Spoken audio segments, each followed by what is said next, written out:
Number 26, the law of experience. It says that new information entering your mind destroys previous information of a similar nature.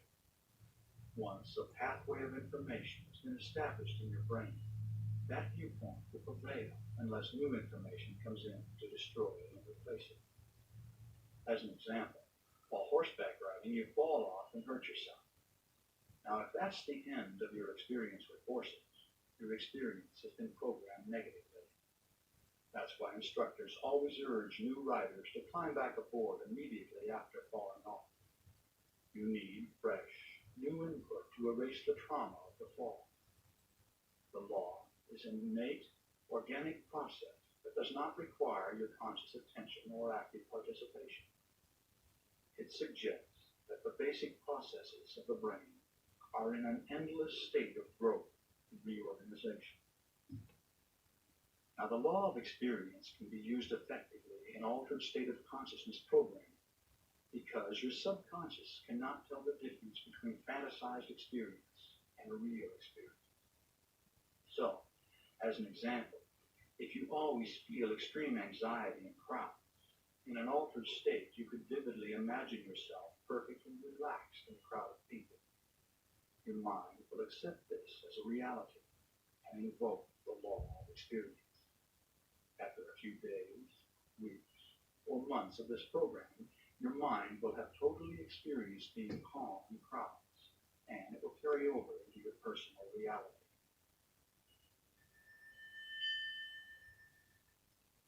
Number 27, the law of fearful confrontation. This law says that if you fear doing something, and yet have the courage to do it anyway, you will soon do a mental flip-flop and may even become addicted to doing it. As an example, if you fear skydiving, but force yourself to do it, the experience generates the internal release of beta endorphins. These internally manufactured opiates chemically resemble opium and are quite addicting.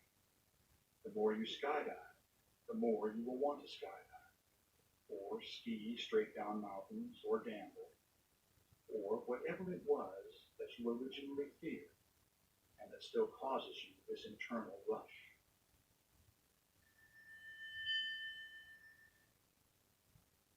Number 28, the law of group consciousness. Every one of us is part of a great energy gestalt and connected on the level of the collective unconscious.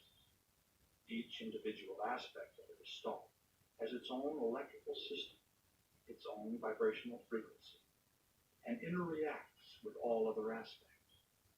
Thus, we are all electrically connected to one another and to a central point. On a higher self or psychic level, it is possible for anyone to tune in to anyone else and to draw upon the awareness of the entire gestalt. Like the concept of the 100th monkey, mankind takes advancing steps when group consciousness reaches a critical mass and new awareness is accepted by the whole. Number 29, the law of personal return.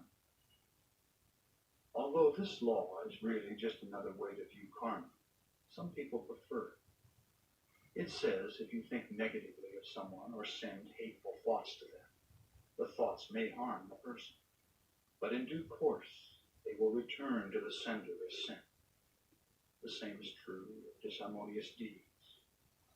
But the good news is, the law of personal return also works in reverse, and positive thoughts, words, and deeds will be returned to the sender.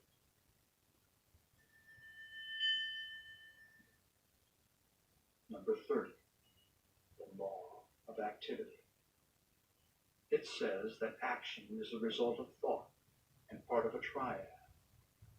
Every thought produces an alchemical process in your consciousness and is the manifestation of motive, intent, or desire. This union of two is necessary for action and will ordain the karmic implications.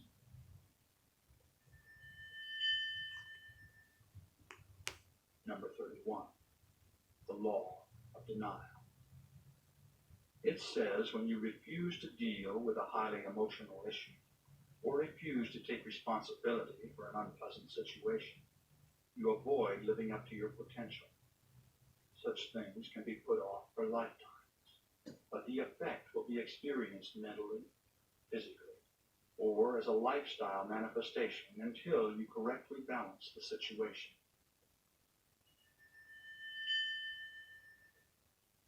Number 32, the law of new beginning. It says that for each of us in our time, there are major life turning points.